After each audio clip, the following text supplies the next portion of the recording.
Lecture number ये 7 है। Okay, अगर आप लोग 1 से लेकर 6 तक लेक्चर नहीं देखे तो जाके देख लीजिएगा। पढ़ने क्या वाले हैं, आधुनिक भौतिकी, नाभिकीय अभिक्रिया और रेडियो सक्रियता। ओके, जिसमें हम जानेंगे परमाणु के बारे में और अणु के बारे में। ओके, परमाणु किसे बोलते हैं पहले वो समझ लीजिएगा। परमाणु जो है ये स्वतंत्र अवस्था में नहीं रह सकता है, लेकिन यह रासायनिक क्रिया में ये भाग ले सकता है। क्योंकि परमाणु होते क्या है, तो परमाणु होते हैं तत्व या यौगिक का वह सूक्ष्मतम रूप जो कि रासायनिक क्रिया में भाग लेते हैं। ठीक है, परमाणु क्या है, तो तत्व या यौगिक का यह सूक्ष्मतम रूप है। ये परमाणु ये रासायनिक क्रिया में भाग लेते हैं, लेकिन स्वतंत्र अवस्था में ये नहीं पाया जाता है, उसे बोलते हैं परमाणु। इंग्लिश में क्या बोलेंगे, एटम।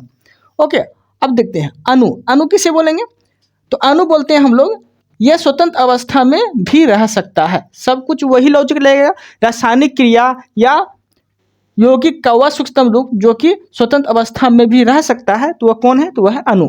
ओके, अब समझते हैं ध्यान से। परमाणु की बात बोलेंगे तो परमाणु कौन कौन आते हैं वो एग्जाम्पल हम लिख दिए हैं। इलेक्ट्रॉन, प्रोटॉन और न्यूट्रॉन, ये सब परमाणु के अंतर्गत आते हैं। ओके, अब देखिए अणु समझिएगा। तो अणु क्या बोले हम, ये रासायनिक क्रिया में भी भाग लेते हैं और ये स्वतंत्र अवस्था में भी रह सकते हैं अणु। ओके, अब देखिए यहाँ आपको दिख रहा होगा, ठीक है, इस तरह से हम गोल बना दिए हैं। इसे बोलते क्या है, इसे बोलते हैं नाभिक। ओके, ध्यान से समझिएगा। ये जो गोला बनाए हैं हम, ठीक है, ये क्या है, तो एक नाभिक है, एक नाभिक है। आपसे क्वेश्चन पूछेगा कि नाभिक के अंदर कौन कौन से कण पाए जाते हैं, ठीक है, कौन कौन से अणु पाए जाते हैं, तो क्या बोलेंगे, तो क्या बोलेंगे, प्रोटॉन और न्यूट्रॉन। प्रोटॉन और न्यूट्रॉन, प्रोटॉन और न्यूट्रॉन जो है ये नाभिक के अंदर होते हैं, ठीक है। लेकिन ये जो है ऊपर ऊपर जो चक्कर लगाते हैं वो कौन लगाते हैं, तो वो लगाते हैं इलेक्ट्रॉन।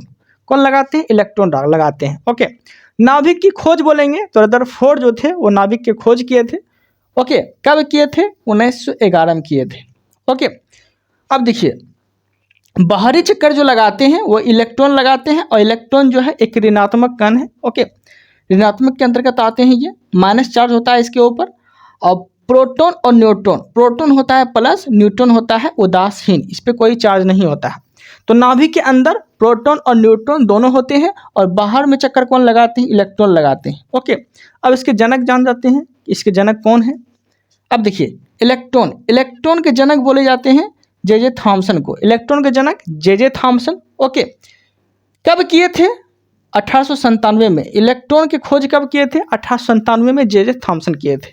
ओके, प्रोटॉन, प्रोटॉन की खोज कौन किए थे, वो किए थे रदरफोर्ड। कब किए थे, तो 1911 में ही किए थे। ओके, प्रोटॉन की खोज रदरफोर्ड कब किए थे, 1911 में। न्यूट्रॉन की खोज कौन किए थे, तो वो जेम्स चैडविक किए थे। कौन किए थे, जेम्स चैडविक किए थे।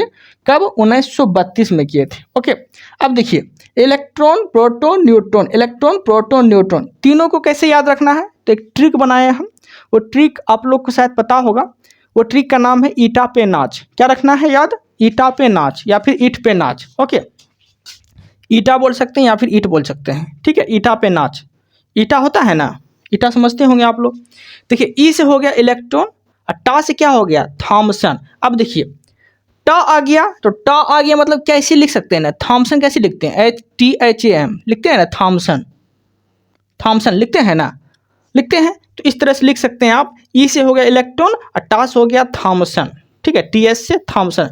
तो इलेक्ट्रॉन की खोज थॉमसन किए थे। ओके, प्रोटॉन पर मतलब क्या हो गया, पो से प्रोटॉन और रो से रदरफोर्ड, तो प्रोटॉन का खोज रदरफोर्ड। ओके, और प्रोटॉन की खोज एक और वैज्ञानिक का नाम देगा आपको, तो वह गोल्डस्टीन। ओके, प्राथमिकता देने की बात बोलेंगे कि प्रोटॉन की खोज किए कौन थे, तो जब दोनों ऑप्शन रहे, रदरफोर्ड और गोल्डस्टीन ऑप्शन में रहे, तो प्राथमिकता आपको इसे देना है, गोल्डस्टीन को देना है। ओके, यहाँ तक कोई दिक्कत नहीं है। अब देखिए नाच में क्या क्या आएगा, तो नो से हो गया न्यूट्रॉन, चो से हो गया चैडविक। नो से हो गया न्यूट्रॉन और चो से हो गया चैडविक। ओके, यहाँ तक कोई दिक्कत नहीं है। तो न्यूट्रॉन की खोज चैडविक, यहाँ तक कोई दिक्कत नहीं है। अब देखते हैं आगे।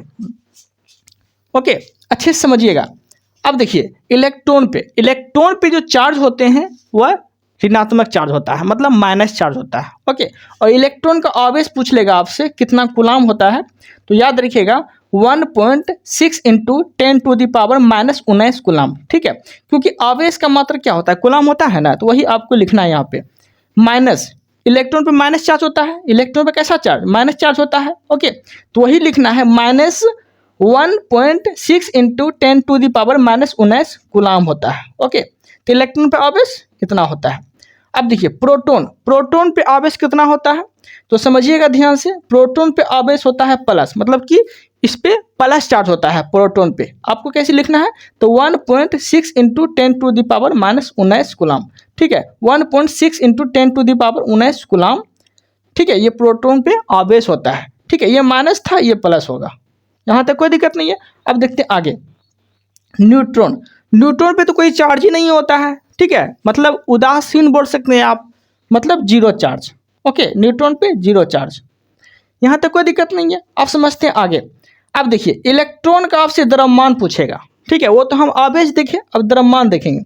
द्रव्यमान कितना होता है, तो 9 इंटू 1 इंटू 10⁻⁻31 kg। ठीक है, 9.1 इंटू 10⁻⁻31 kg होता है, किलोग्राम। ओके, इलेक्ट्रॉन का द्रव्यमान 9.1 इंटू 10⁻⁻31 kg होता है। ओके, यहाँ तक कोई दिक्कत नहीं है। अब देखते हैं प्रोटोन का द्रव्यमान कितना होता है, तो प्रोटोन का द्रव्यमान होता है 1.67 इंटू 10⁻⁻27 kg।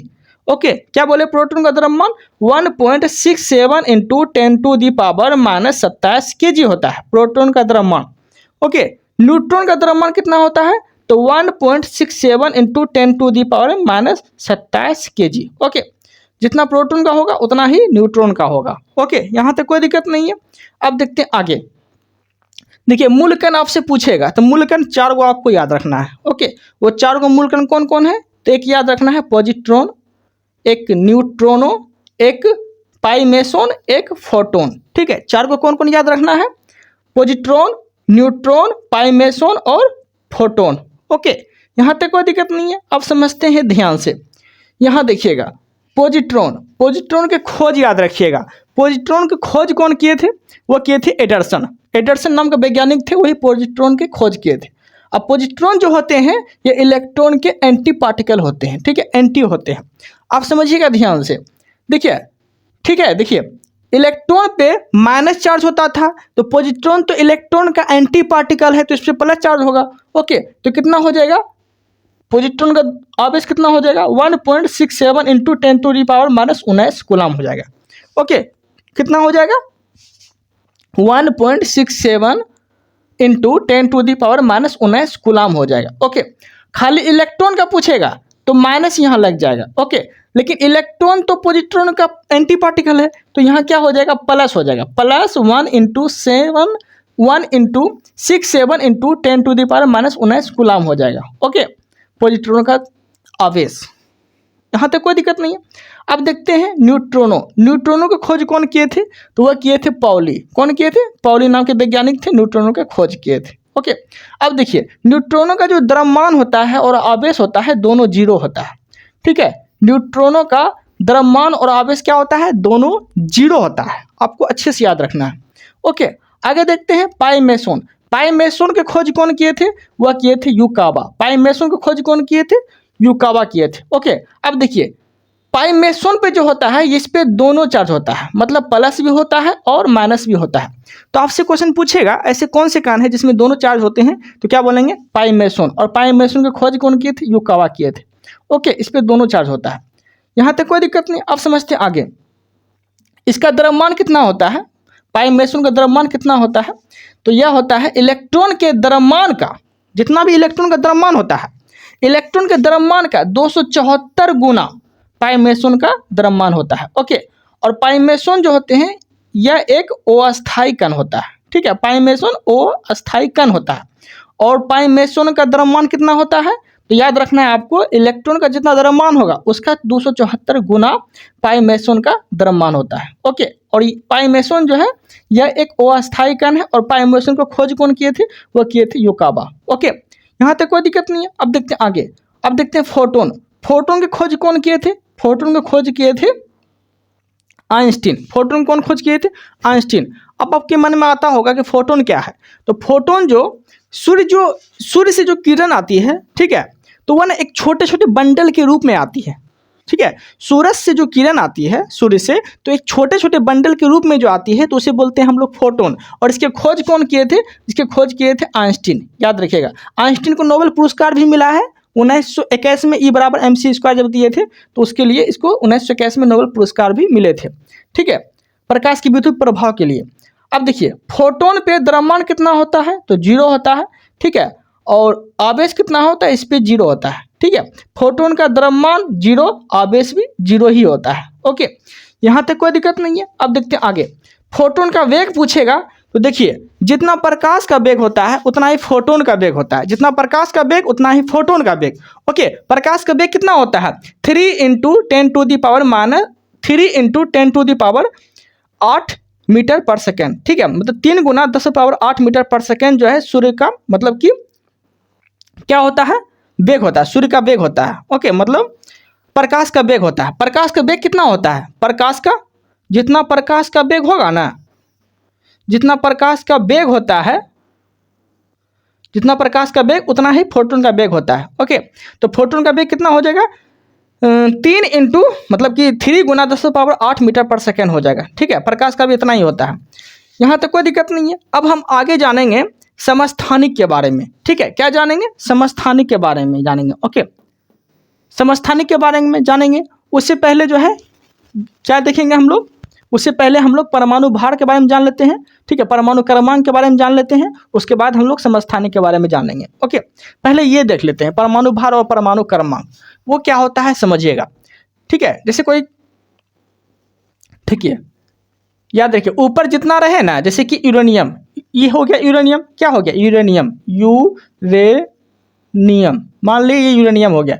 यूरेनियम के नीचे, मतलब कि कहने का अर्थ ये हो गया, यूरेनियम के लेफ्ट साइड, मतलब इधर तो लेफ्ट हो गया, मेरे हाथ का इधर लेफ्ट हो गया। यूरेनियम के जब इधर लेफ्ट साइड होता है ना, तो इसे बोलते हैं परमाणु क्रमांक। क्या बोलते हैं? परमाणु क्रमांक। ओके, याद रखिएगा। और यूरेनियम के जो माथा पे रहता है तो उसे बोलते हैं परमाणु भार। क्या बोलते हैं? परमाणु भार, क्योंकि परमाणु भार को हमेशा ऊपर लेते हैं। ओके, तो यूरेनियम के जो ऊपर है, ठीक है, तो क्या हो गया? परमाणु भार। और परमाणु भार को ही परमाणु द्रव्यमान बोलते हैं। ठीक है, यहाँ तक कोई दिक्कत नहीं है, अच्छे से याद रखिएगा। आगे देखते हैं। देखिए, अब आपसे क्वेश्चन पूछेगा कि परमाणु क्रमांक जो होते हैं ये क्या होते हैं? तो ये इलेक्ट्रॉन प्लस प्रोटॉन होते हैं। इलेक्ट्रॉन और प्रोटॉन जो होते हैं वही परमाणु क्रमांक होते हैं। ठीक है, इलेक्ट्रॉन प्लस प्रोटॉन जो है ये परमाणु क्रमांक होते हैं, याद रखिएगा। ओके, अब देखिए आगे ऊपर कितना है? तो यूरेनियम, यूरेनियम 235 है ना, यूरेनियम 235, तो परमाणु भार हो गया। परमाणु भार बोलिए या फिर परमाणु द्रव्यमान बोलिए, मतलब द्रव्यमान बोलिए। ओके, यहाँ तक कोई दिक्कत नहीं। Atomic mass, atomic number, atomic mass और मास ऑफ नंबर। ओके, अब देखिए क्वेश्चन कराएंगे तो आपको समझ में आ जाएगा। अब देखिए, परमाणु भार बराबर क्या होता है? तो प्रोटॉन प्लस न्यूट्रॉन होता है। प्रोटॉन प्लस न्यूट्रॉन क्या होता है? परमाणु भार होता है। ओके, प्रोटॉन प्लस न्यूट्रॉन बराबर क्या होता है? परमाणु भार होता है। मतलब परमाणु भार में जो है प्रोटॉन की संख्या प्लस न्यूट्रॉन की संख्या दोनों मिला हुआ रहता है। ओके, यहाँ तक कोई दिक्कत नहीं है। अब आपसे क्वेश्चन पूछेगा कि न्यूट्रॉन बताइए। ठीक है, अब आपसे क्वेश्चन क्या पूछेगा कि यूरेनियम 235, मतलब यूरेनियम 235 परमाणु भार है और यूरेनियम 200 मतलब यूरेनियम 235 परमाणु भार है। ठीक है, इस तरह से दिया गया है। ठीक है, आपको बोलेगा कि न्यूट्रॉन का परमाणु भार बताइए। ठीक है, परमाणु भार बताइए, तो आप क्या बोलेंगे? ठीक है, परमाणु भार क्या बोलेंगे समझिएगा ध्यान से। आपको क्या बोले थे? परमाणु क्रमांक कितना है? इलेक्ट्रॉन प्लस प्रोटॉन है। इलेक्ट्रॉन प्लस प्रोटॉन मिलके ही परमाणु क्रमांक कहलाता है। परमाणु क्रमांक बोल सकते हैं आप। ओके, जैसे कि समझिएगा, देखिए ये क्या था? परमाणु क्रमांक। ठीक है, 92 क्या है? तो परमाणु क्रमांक है, यहाँ लिख भी दिए। आप समझिएगा ध्यान से। आपसे पूछ क्या रहा है? न्यूट्रॉन पूछ रहा है। क्या पूछ रहा है? न्यूट्रॉन पूछ रहा है। तो कैसे हम जानेंगे न्यूट्रॉन की संख्या? हम कैसे निकालेंगे? ठीक है, तो कुछ नहीं करना है, परमाणु भार में से परमाणु क्रमांक घटा देना है। परमाणु भार में से परमाणु क्रमांक घटा देना है। जैसे कि 235 यूरेनियम, मान ले यूरेनियम 235 है परमाणु भार। ठीक है, क्या घटाए हम? क्या घटाए?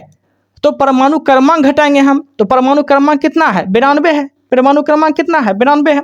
तो हम क्या घटाए? 235 में 92 घटाए तो क्या निकला? 143 निकला।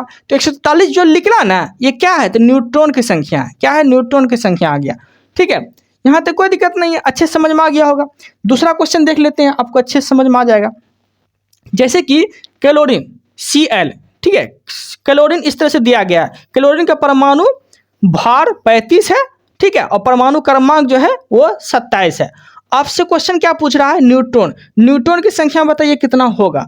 कुछ नहीं करना है आपको, 35 में 17 घटाना है। 35 में जब 17 घटाएंगे तो क्या निकलेगा, 18 बचेगा। 35 में से जब 17 घटाएंगे, ऐसे घटा के देख लीजिए, देखिए 35 में से जब 17 घटाएंगे ना तो कितना निकलेगा, कितना निकलेगा, 18 निकलेगा। ओके, क्योंकि 3 में से 1 गया तो 15, 15 में से 7 जाएगा तो कितना क्या होगा, 8 होगा, और 2 में से 1 जाएगा तो 1 होगा, तो कितना होगा, 18 होगा। ओके, 35 में 17 घटाएं तो कितना होगा, 18 होगा। तो जो 18 निकला ना, 18 जो निकला, ये क्या निकला, न्यूट्रॉन की संख्या निकल गया।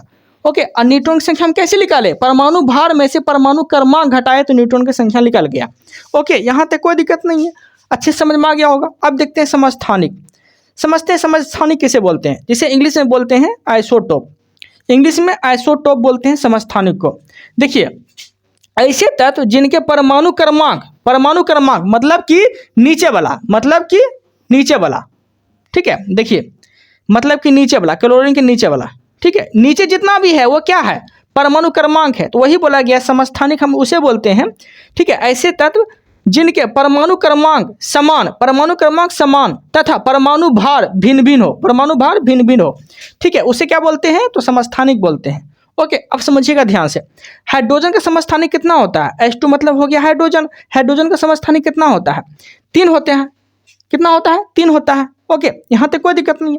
अब यहाँ से समझाने का आपको प्रयास करते हैं। देखिए, हाइड्रोजन का समस्थानिक 3 होता है, और 3 कौन कौन हो गया, तो प्रोटियम, ड्यूटेरियम और ट्राइटिनियम। ठीक है, ये हाइड्रोजन का 3 गो समस्थानिक है। यहाँ तक कोई दिक्कत नहीं है। तो हम क्या बोलेंगे, समस्थानिक किसे बोलते थे, जिसका परमाणु क्रमांक समान हो। परमाणु क्रमांक समान हो मतलब नीचे वाला बोल रहे हैं हम, क्रमांक, ये है क्रमांक, नीचे वाला समान होता है। देखिए, हाइड्रोजन का 1 है नीचे में, फिर हाइड्रोजन का फिर नीचे में 1 है, फिर हाइड्रोजन नीचे में 1 है, तो 1 1 1 सब समान है ना, सब तो समान है। लेकिन ऊपर वाला क्या बोला गया है, परमाणु भार भिन्न भिन्न हो। देखिए, परमाणु भार भिन्न है, एगो में 1 है, एगो में 2 है, एगो में 3 है, तो परमाणु भार भिन्न है, तो ऐसे इसे क्या बोलते हैं, इसे समस्थानिक बोलते हैं। ठीक है, परमाणु क्रमांक समान रहे और परमाणु भार भिन्न रहे तो उसे बोलते हैं समस्थानिक। क्या बोलते हैं, समस्थानिक। D2 क्या बोलते हैं, ड्यूटेरियम ऑक्साइड बोलते हैं। ओके, अब देखिए, ड्यूटेरियम ऑक्साइड को हम लोग हैवी वाटर ही बोलते हैं। और ड्यूटेरियम ऑक्साइड के खोज कौन किए थे, यूरे एवं बासवर्क किए थे। ओके, और ड्यूटेरियम ऑक्साइड जो है ये कितना डिग्री सेल्सियस पे जमता है, ठीक है, तो याद रखिएगा 3.8 डिग्री सेल्सियस पे ये ड्यूटेरियम वाटर जमता है, मतलब हैवी वाटर जमता है। ओके, अब देखिए, समस्थानिक पढ़ रहे थे, तो समस्थानिक का उपयोग देखते हैं कि इसका उपयोग क्या चीज़ में होता है। ओके, जैसे कि कैंसर के इलाज में किस समस्थानिक का प्रयोग करेंगे, कोबाल्ट 60 का प्रयोग करते हैं। कैंसर के इलाज में कोबाल्ट 60 का प्रयोग करते हैं। ओके, कैंसर एक बीमारी है जिसे क्या बोलते हैं, ल्यूकेमिया। ठीक है, कैंसर में आपको देखने मिलेगा ल्यूकेमिया किससे रिलेटिव है, तो कैंसर के बीमारी से रिलेटिव है। ओके, याद रखिएगा। अब देखिए, कैंसर के अध्ययन को क्या बोलते हैं, तो बोलते हैं हम लोग ऑन्कोलॉजी। कैंसर के अध्ययन क्या बोलते हैं, ऑन्कोलॉजी बोलते हैं। ओके, अब देखिए, कैंसर दिवस 4 फरवरी को हम लोग मनाते हैं। ओके, यहाँ तक कोई दिक्कत नहीं है। कैंसर दिवस 4 फरवरी। अब देखिए, रक्त प्रभाव का वेग ज्ञात करना है आपको, तो किस समस्थानिक का प्रयोग करेंगे, तो रेडियो एक्टिव सोडियम का प्रयोग करेंगे। ठीक है, रक्त प्रवाह के वेग जानने के लिए हम लोग रेडियो एक्टिव समस्थानिक का प्रयोग करेंगे, रेडियो एक्टिव सोडियम समस्थानिक का प्रयोग करेंगे। ओके, रेडियो एक्टिव सोडियम समस्थानिक का हम लोग रक्त प्रवाह के वेग की जानकारी के लिए हम लोग प्रयोग करेंगे। ओके, अब समझते हैं आगे।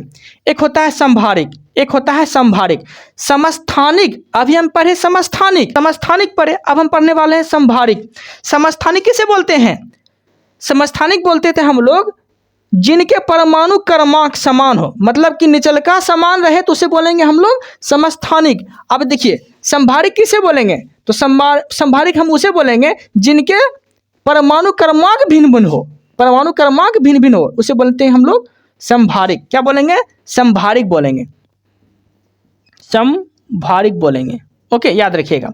अब देखिए यहाँ तक कोई दिक्कत नहीं है। अब समझते हैं ध्यान से समभारिक। देखिए समभारिक आपको यहाँ पर यह समस्थानिक समझाए थे ना, समस्थानिक समझाए थे हाइड्रोजन को लेके।